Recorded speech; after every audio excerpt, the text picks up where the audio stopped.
Hi folks, HR Funk here. Some of you know that recently I received a new optic for testing, and this optic did not come from a traditional optic manufacturer. Rather, it came from an illumination manufacturer, that being Olight, who has now branched out into the optic gun sight market. And in my initial test of the Osight, I tested it while mounted to a 9mm semi-automatic handgun, and it performed very well in that test. But this time around, I wanted to step things up a little bit in terms of recoil, so now I'm going to be testing it while mounted to my Military Armament Corporation Model 1014 shotgun, and I'm going to be subjecting it to 12 gauge recoil, and not lightweight 12 gauge recoil, but I'm going to be using full power 12 gauge slugs and full power 12 gauge double-aught buckshot. So let's head out to the range and I'll tell you about the test. So here we go with another test of the Olight Osight. I'm going to be shooting it with something that has a little bit more recoil this time than I've shot it with so far, that being my Military Armament Corporation's Model 1014 shotgun, and I want to see if it's going to hold zero. So what I'm going to do is start out and fire 2 slugs, and I'm set up at a distance of 25 yards. I'd like to do this from a greater distance, but this is really the way I'm going to have to do it today for circumstances beyond my control. In any regard, I'm going to fire 2 rounds. Then I'm going to fire at least 2 magazines worth of double-aught buck through the shotgun with the Osight attached. Then I'm going to come back and fire 2 more slugs from 25 yards, and we're going to see if they impact the same place as the first 2 slugs. So here we go.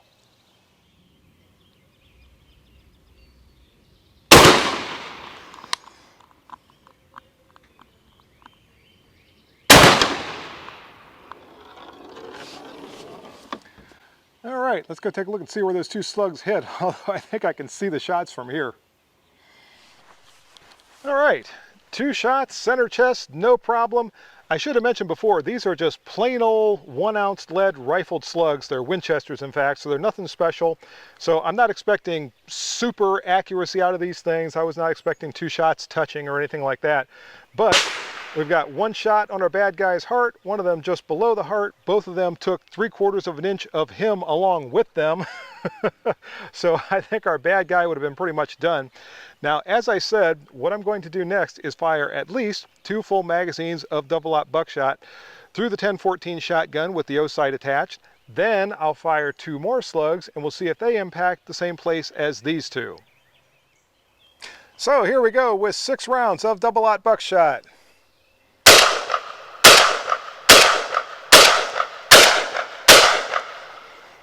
All right, let me load up again. And here goes 6 more rounds of that double-aught buckshot.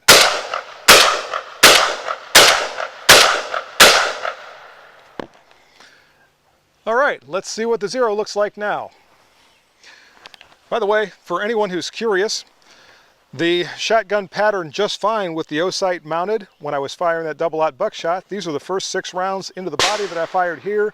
These are the second 6 rounds that I fired up here. Both of those patterns for all 6 rounds. This one is maybe 7 or 8 inches with most of the pellets in there.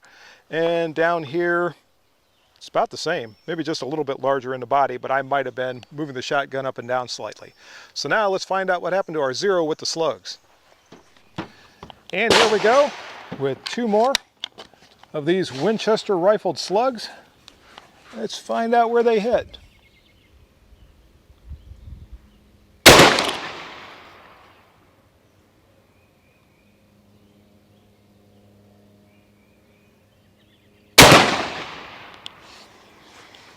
All right, let's go downrange and take a look.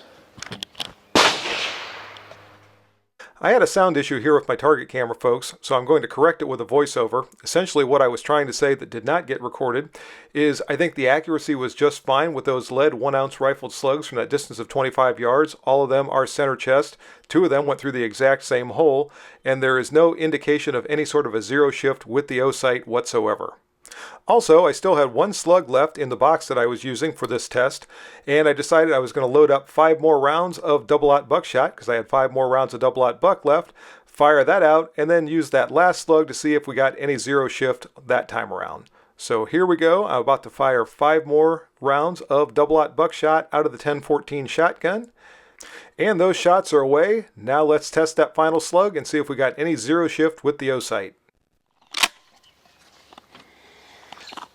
All right, folks, last shot with a 12 gauge slug.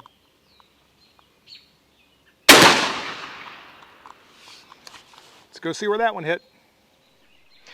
All right, and this shot once again right in here, especially with these two that basically went through the same hole. We got this one here. So obviously the Osight is holding zero just fine, even though it's being subjected to that 12 gauge recoil. So there you go, folks. Not only did the Osight retain zero throughout the course of that test while being subjected to 12 gauge shotgun recoil, but also there were no other strange things going on. The reticle did not flash on and off.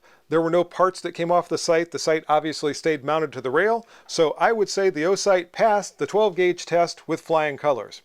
And that's going to do it for this video. If you have any questions or comments, as always, make sure you forward those to me. And until next time, good shooting. Bye-bye.